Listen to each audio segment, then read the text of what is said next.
श्रीपराशरभट्टार्याः श्रीरङ्गेशपुरोहिताः श्रीवत्साङ्गसुतः श्रीमान् श्रेयते मेस्तु பூயசே.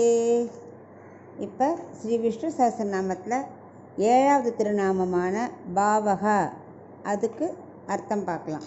பாவகானா சேர்ந்தே இருப்பவர், பிரிக்க முடியாது.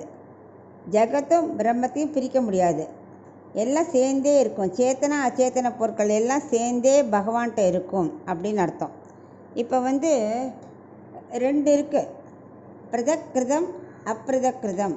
பிரதக்கிருதம்னா பிரிக்க முடியும்.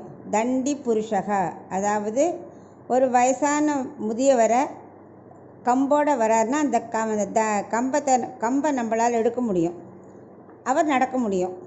அதுக்கு பேர் தண்டி புருஷகா அப்படின்னு பேர். அதான் பிரதக்கிருதம். அப்பிரதக்கிருதம்னா வெளுப்பு வஸ்திரம், அதாவது சுக்லகா பட்டகாகா, ஒரு துணியில் வெள்ளை துணி, அதை வெள்ளை அதுலேருந்து பிரிக்க முடியுமா? முடியாது.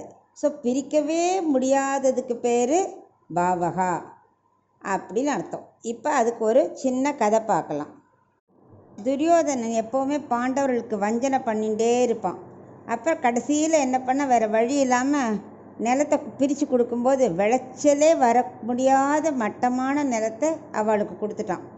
ஆனால் பாண்டவர்கள் எதுவுமே சொல்ல மாட்டா, ரொம்ப அமைதியான ஆட்கள். அது கொடுத்த நிலத்தை வாங்கி கண்ணன்ட்ட சொன்னான். அப்போ கண்ணன் சொன்னார், கவலைப்படாத, இதை நான் உனக்கு நல்ல சொர்க்க பூமியாக ஆக்கி தரேன்ட்டு அது நல்ல ஃபஸ்ட் கிளாஸ் ஃபர்டைல் லேண்ட், அதாவது நல்ல விளைச்சல் உள்ள நிலமாக ஆக்கி கொடுத்துட்டு ஒரு பெரிய அரண்மனையெல்லாம் அமைச்சு கொடுத்துட்டார். அதுக்கு பேர் இந்திரபிரஸ்தம்னு பேர்.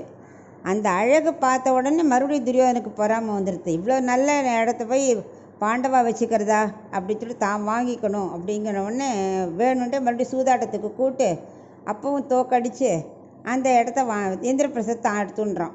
எடுத்து நீ வாழை காட்டுக்கு அனுப்பிச்சி விட்றான். 12 வருஷம் காட்டில் இருக்கணும், 1 வருஷம் அஜ்ஞாதவாசம், யார் கண்ணிலையும் படாமல் இருக்கணும்னு சொல்லிட்டு அனுப்பிச்சி விட்றான். பாண்டவர்கள் அதுக்கும் போயிட்டு 13 வருஷம் முடிஞ்சு மறுபடியும் தன்னோட இடத்த கேட்கணும்னு நினைக்கிறா, போகலை, கேட்கணும்னு பிளான் பண்ணுறா. அப்போ கண்ணன் சொல்கிற, நானே தூதா போகிறேன் அப்படிங்கிற. கிருஷ்ணர் எப்போவுமே பாண்டவர்களுக்காக என்ன வேணால் செய்வார்.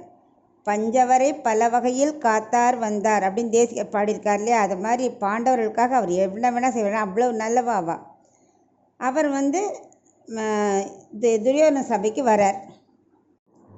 வரத்துக்கு முன்னாடி கண்ணனை சிறைப்பிடிக்கணும்னு நினச்சி கண்ணன் உட்கார ஆசனத்துக்கு கீழே பெரிய குழியை தோண்டி அந்த பாதாளத்தில் நிறைய மலர்கள் நிறுத்தி வச்சுருந்தான் துரியோதனன். அதாவது குழியை ஒரு துணியால் மூடி மேலே நல்ல சிம்மாசனத்தை போட்டு வச்சாச்சு. கண்ணன் அங்கே உட்கார்ந்த உடனே பாண்டவருக்கு சப்போர்ட்டாக பேச ஆரம்பிப்பார்.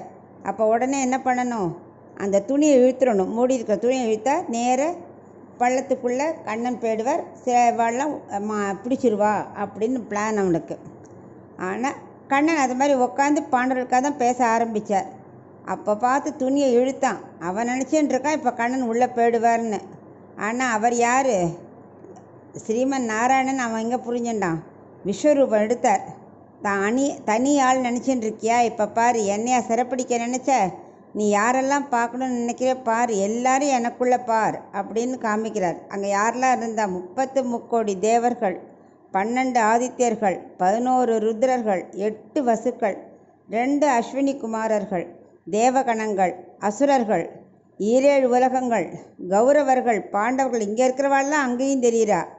இப்படி அனைத்து உலகத்தில் உள்ள அத்தனை ஜீவராசிகள் எல்லாத்தையும் தன்னோட திருமேனில் பார்த்தா காமிச்ச உடனே நடுங்கி போயிட்டான் துரியோதனன். இதான் அதை சரித்திரம் எல்லாம் தனக்குள்ளே இருக்குங்கிறதுக்கு. இதுக்கு ஒரு சின்ன கம்பேரிசன் கூட சொல்கிறா. எப்படின்னா, மயில் தோகை விரிச்சதுன்னா எவ்வளோ அழகாக ரசிக்க முடியறது. அது மாதிரி பகவான் தன் ரூபத்தை அப்படி விரிச்சார்னா சேத்தனா அச்சேத்தன பொருட்களை எல்லாம் படைச்சிருவார். ஆனால் இதுக்கு அந்த அழியிற காலம் வரும்போது எல்லாத்தையும் எப்படி மயில் தோகையை அப்படியே மூடிக்கிறதோ, இவர் அப்படியே எல்லாத்தையும் தன் உடம்புக்குள்ளே மறைச்சுன்றுவர். அதனால் இந்த மயில் தோகை மாதிரி பகவான் விரிக்கிற காலத்தில் விரிப்பர், முடிக்கிற காலத்தில் மூடின்றுவர். எல்லா ஜீவராசிகளுக்கும் ஆத்மாவே அவர் தான், அந்தரியாமே ஒவ்வொன்றுக்குள்ளேயும் அவர் தான் இருக்கார். இதான் பாவகா அர்த்தம். அதனால் நம்மளும் பாவாய நமக அப்படி சொல்லிகிட்டே வந்தோமானா நம்ம எதெல்லாம் கஷ்டங்கள் வருதோ அந்த கஷ்டங்களெல்லாம் விலகிடும். நம்ம நினச்ச காரியம் தடங்கள் இல்லாமல் நடக்கும். அதுதான் இந்த பாவகாக்கு அர்த்தம், அதோட பலன்.